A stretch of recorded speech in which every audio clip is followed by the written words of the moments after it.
Dès qu'une personne est sauvée, Dieu la place dans une course qui est devant elle. La vie tout entière d'un chrétien peut être comparée à une course. Il ne s'agit pas de courir pour obtenir la vie éternelle. Cela ne signifie pas que celui qui gagne cette course recevra pour récompense la vie éternelle. Au contraire, c'est uniquement la personne qui a la vie éternelle qui est qualifiée pour courir. Non, le résultat de cette course, c'est que certains participants seront couronnés alors que d'autres ne le seront pas. Ne savez-vous pas que ceux qui courent dans le stade courent tous, mais qu'un seul remporte le prix? Courez de manière à le remporter. Tous ceux qui combattent s'imposent toute espèce d'abstinence et ils le font pour obtenir une couronne corruptible.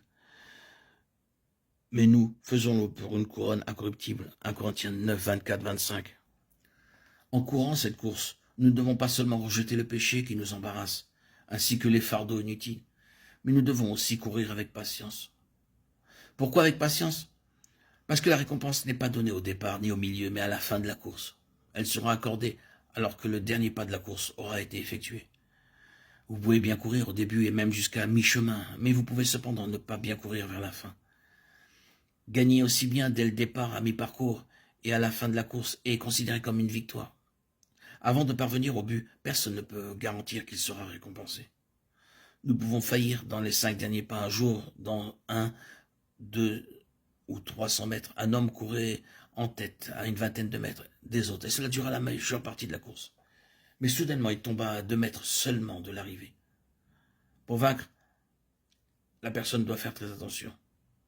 Avant de parvenir au terme de la course, nul ne peut se vanter qu'il obtiendra la récompense. Même l'apôtre Paul a dû dire ceci. Ce n'est pas que j'ai déjà remporté le prix ou que j'ai déjà atteint la perfection, mais je cours. Philippiens 3,12. Si cela fut vrai de Paul, qu'en sera-t-il alors de nous-mêmes? Que signifie ce mot courir dans cette portion de verset? Courir avec patience la course. Courir, ce n'est pas demeurer immobile ni marcher lentement. Courir signifie avancer rapidement. Courir, c'est mettre le moins de temps possible pour parcourir une grande distance. C'est pourquoi nous devons courir vite. Étant donné le nombre de participants dans la course, la personne doit courir en tête si elle désire obtenir la couronne. Qu'une personne gagne ou qu'elle perde dépendra de la capacité avec laquelle elle aura couru, ou au contraire de la lenteur de la course. Si elle perd son temps et vagabonde sans but, sa course est vouée à l'échec. Ce passage de Hébreux 12, 1, 3 nous dit aussi de courir la course qui est devant nous.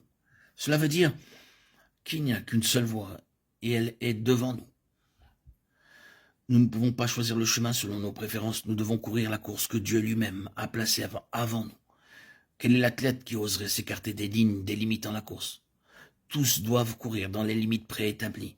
C'est la signification de 2 Timothée 2,5 qui déclare l'athlète n'est pas couronné s'il n'a pas combattu suivant les règles, c'est-à-dire selon les lois. Combien cela est triste de voir que beaucoup de croyants courent avec zèle, mais qui ne courent pas dans la course que Dieu a préparée pour eux. Notre zèle, notre travail et notre activité ne peuvent pas se substituer à l'autorité de Dieu et à sa volonté. Courir hors de la volonté de Dieu mène à la ruine. Puisque le Seigneur a préparé la course qui est devant nous, nous devons la courir avant de recevoir la récompense.